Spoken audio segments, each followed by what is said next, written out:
नमस्कार, बहुत स्वागत है आप सभी का। मैं मीरा राजपूत। रात के 9 बज रहे हैं और ये 13वें दिन के कॉकरोच जनता पार्टी के प्रदर्शन की तस्वीरें हैं, जहां पर आपको सुरक्षा बल की तमाम टुकड़ियां दिखेंगी। आरएएफ के जवान, सीआरपीएफ के जवान, दिल्ली पुलिस के तमाम पुलिसकर्मी और अधिकारी यहाँ पर अभी अभी पहुंचे हैं और आपको ये वॉच टावर यहाँ पर दिखाई दे रहा होगा, जिससे इस प्रदर्शन में निगरानी रखी जा रही है कि किसी भी तरह की चीजें ऐसी हो तो उसको रिकॉर्ड भी किया जाए। अपने आप में ये बहुत महत्वपूर्ण हो जाता है। जिस तरह से सुरक्षा बल यहाँ पर मुआयना करने के लिए पहुंचा है और दूसरी तरफ शिक्षा व्यवस्था की 13वीं कर दी गई है, यानी कि 13वें दिन 13वीं कर दी गई है शिक्षा व्यवस्था की। और देखिए किस तरह से विधि विधान से किसी ने अपने बाल मुंडवा लिए हैं तो नीम के पत्ते रखे गए हैं और किस तरह से पूरे प्रतीकात्मक विरोध को दिखाया गया है कॉकरोच जनता पार्टी के इस प्रोटेस्ट में। मैं इन कुछ लोगों से बातचीत करने की कोशिश भी करती हूँ। नीम के पत्ते यहाँ पर रखे हैं, नीम के पत्ते, मटके फूटे हुए, किसी का मुंडन, ये तस्वीरें क्या कहती हैं? ये शिक्षा व्यवस्था मर गई है पूरी तरह से। देश की आज जो शिक्षा व्यवस्था है पूरी तरह से चरमराई हुई है, पूरी मर गई है। उसी का अंतिम संस्कार हुआ है, ये उसी के मटके नीम के पत्ते जो कि अंतिम संस्कार मर गया। कोई उम्मीद नहीं रही है, अब उम्मीद नहीं रही है, क्योंकि शिक्षा मंत्री से ही उम्मीद नहीं है तो शिक्षा व्यवस्था कौन चलाता है? शिक्षा मंत्री। अब शिक्षा मंत्री नहीं इस्तीफा दे रहे, नैतिकता के आधार पर भी इस्तीफा नहीं दे रहे, बल्कि और हमें देशद्रोही और पता नहीं क्या क्या नाम दे रहे हैं। इन्होंने किसानों को भी नाम दिए, आतंकवादी, खालिस्तानी, पाकिस्तानी, चाइनीज़, किर्गिस्तानी, देशद्रोही, बेशद्रोही, पता नहीं क्या क्या नाम दिए। क्या हुआ अंत में? मेरे भाइयों, किसानों भाइयों, मेरी ही परीक्षा में कोई कमी रह गई थी जो मैं आपको नहीं समझा पाया। जब परीक्षा में ही कमी रह गई तो फिर लाई क्यों बिल? यहाँ पर बैठे हुए मैं इन लोगों से बातचीत करने की भी कोशिश करती हूँ। शुभ नाम क्या हुआ आपका? मेरा नाम विवेक है और मैं क्रांतिकारी युवा संगठन का सदस्य हूँ। कहाँ से आप आए हैं? मैं दिल्ली यूनिवर्सिटी में पढ़ता हूँ। मैं दिल्ली से पहले दिन से आप सपोर्ट कर रहे हैं, यहाँ पर है या आज ही आप? नहीं, मैं पहले दिन से ही यहाँ पर हूँ। आज 13 दिन हो चुके हैं। सबसे बड़ी बात यह है कि इस तरह की शिक्षा व्यवस्था जहाँ पे सरकारी स्कूलों को बंद कर दिया जाए, जहाँ पे प्राइवेट कॉलेजेस को बढ़ावा दिया जाए, प्राइवेट यूनिवर्सिटीज़ को बढ़ावा दिया जाए, प्राइवेट कोचिंग सेंटर को बढ़ावा दिया जाए, जहाँ पर गरीब का बच्चा पढ़ने की जगह पर रोड पे घूमने को मजबूर हो जाए, तो इस तरह का जो सिस्टम है वो बहुत ही दयनीय है। और ये दयनीय सिस्टम में ही नीट जैसे पेपर लीक हो रहे हैं, नेट पेपर लीक हो रहे हैं, इस तरह के पेपर लीक हो रहे हैं। और ये आपकी जो सवाल है वो साफ साफ ये इंगित करता है कि 13 दिन के अंदर, एक दिन से लेकर 13वां दिन तक अभी तक इनके कान में कोई जू नहीं रहा। तो सबसे बड़ी बात इसका मतलब ये साफ साफ है कि हमारी शिक्षा व्यवस्था ये मर चुकी है। इसीलिए हमने ये शिक्षा व्यवस्था निकाला का। अगर मैं देखिए, मैं देश का छात्र हूँ और एक छात्र का इस शिक्षा व्यवस्था से, शिक्षा से गहरा नाता होता है। लेकिन जब ये शिक्षा व्यवस्था हम जैसे युवाओं के सपनों को मारता है, हम जैसे युवाओं का बहिष्कार करता है और प्राइवेट और बड़े बड़े लोगों का स्वागत करता है, तो इस तरह की शिक्षा व्यवस्था हमारे लिए मर चुकी है। और 13 दिन से हम लोग इस शिक्षा व्यवस्था के बोलने का इंतजार कर रहे हैं कि हमारी इस व्यवस्था पे कोई जवाब तो दीजिए। बोलने का इंतजार कर रहे हैं, बोल तो रहे हैं धर्मेंद्र प्रधान, उसके साथ साथ नितिन नवीन भी बोल रहे हैं। उन बातों पर क्या कहना चाहते हैं? तो क्या वो शिक्षा व्यवस्था पे बोल रहे हैं? शिक्षा व्यवस्था पे तो नहीं बोल रहे, रिएक्शन दे रहे हैं। देखिए, जो इस देश के युवा और छात्र को कह रहे हैं कि निपट लेंगे, उनको हम बता दें कि आंदोलन के 13वें दिन आज हम इस मरी हुई शिक्षा व्यवस्था की 13वीं मना रहे हैं। इसलिए क्योंकि ये शिक्षा व्यवस्था हर दिन मार रही है इस देश के छात्र और युवा के अधिकार को, उसकी शिक्षा के अधिकार को, उसके बेहतर ज़िंदगी के सपने को और संभावना को। ये हर दिन तिलांजलि दे रहे हैं हमारे अधिकारों पर, ये हर दिन तीली लगा रहे हैं, कैंची चला रहे हैं गरीबों के, इस देश के बहुसंख्यक युवाओं के सपनों पर, अधिकारों पर।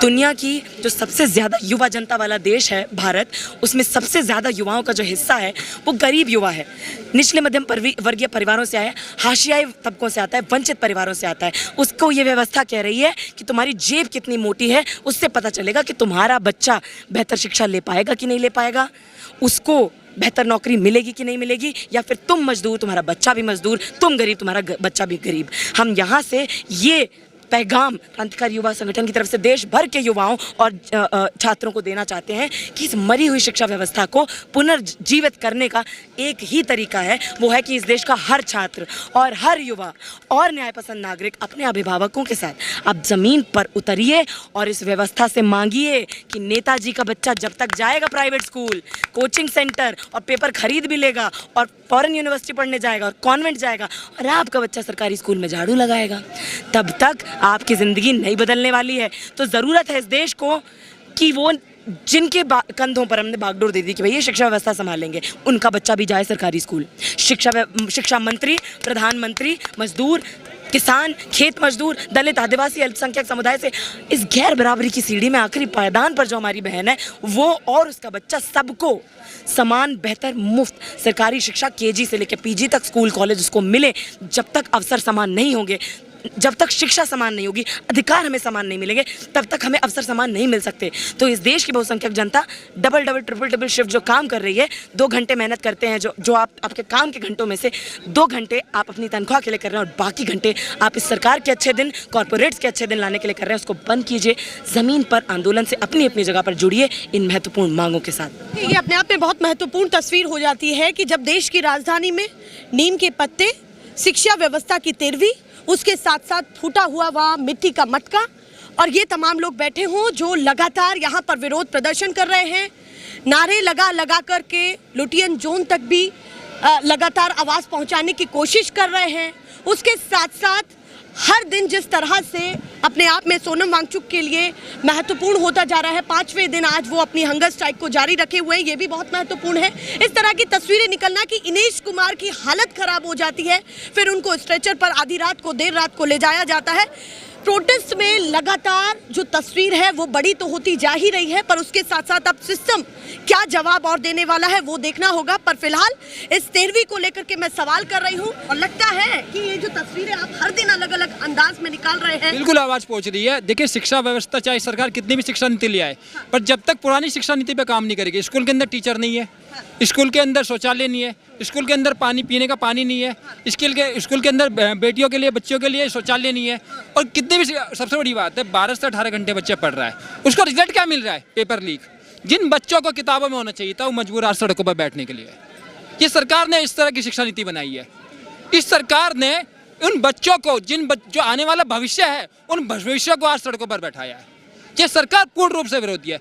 और धर्मेंद्र प्रधान जी जब से शिक्षा मंत्री बने हैं, आए दिन पेपर लीक हो रहे हैं। CTET, MP TET, परसों Maharashtra TET, CGL, SSC, UP police, army, कोई पेपर छूटा, सारे पेपर लीक हो रहे हैं। शिक्षा मंत्री बने हैं या लीक मंत्री बने हैं, ये तो समझ में भी नहीं आ रहा हमें।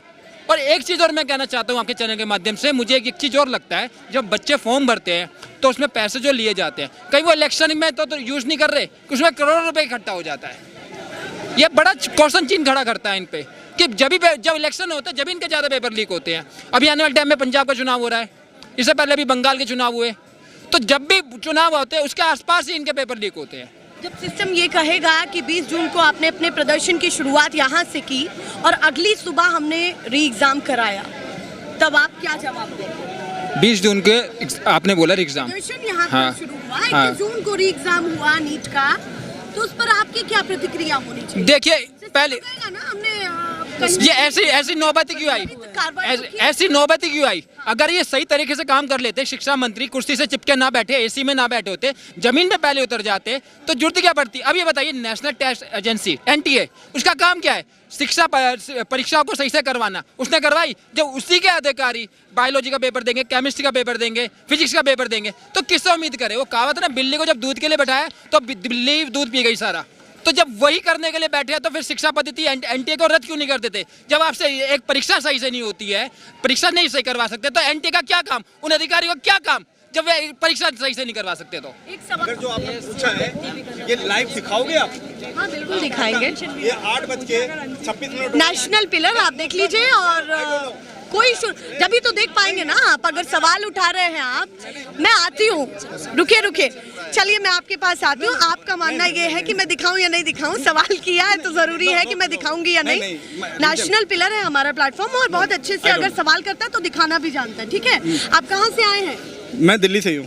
तो क्यों इतना डर भय है कि मीडिया नहीं दिखाएगी, ये है वो है, इस तरह की बातें आपके मन में एक्चुअली घर कर गई? रीजन क्या है कि मीडिया एक्चुअली रीजन दिखाती नहीं है। हाँ। जो पूछा है आपने उनसे इसलिए पूछ रहा हूँ।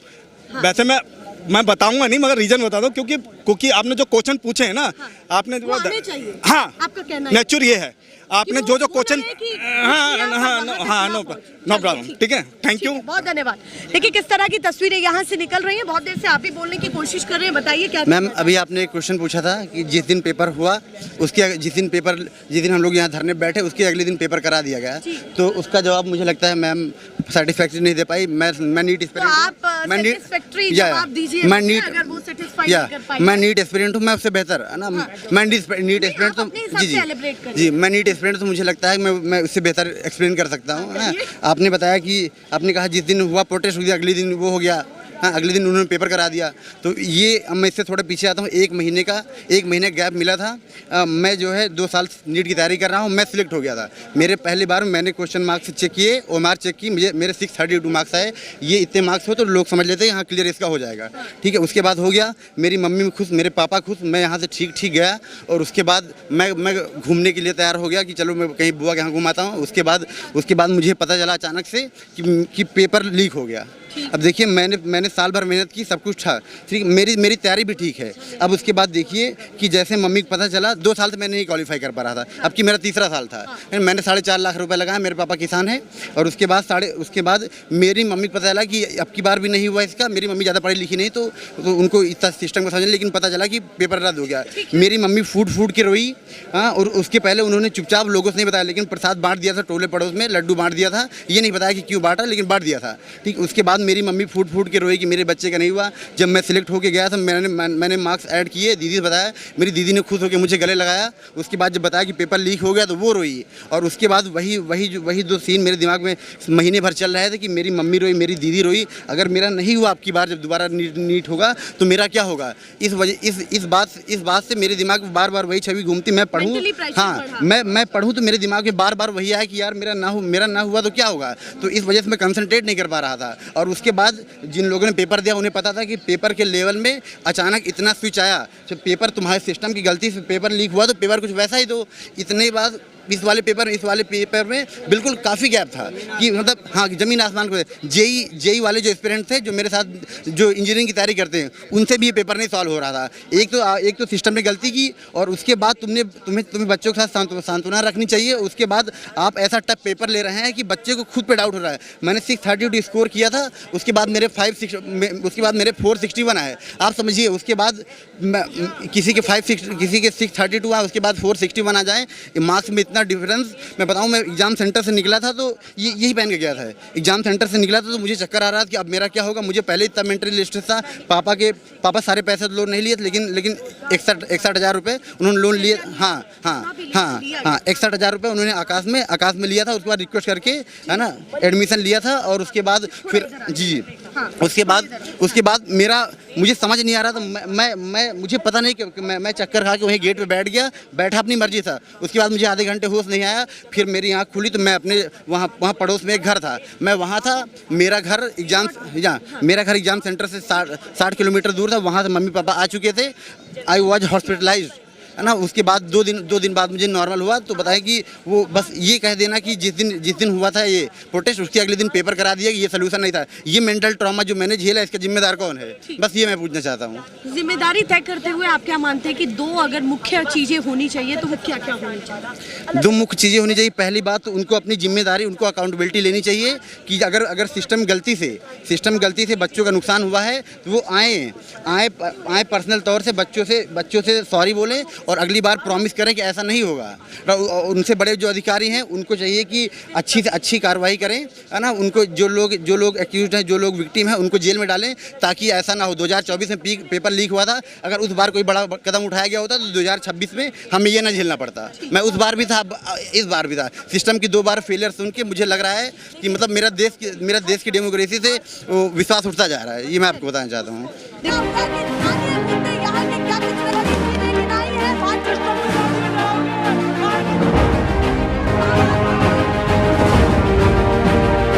नेशनल पिलर, देश की आवाज।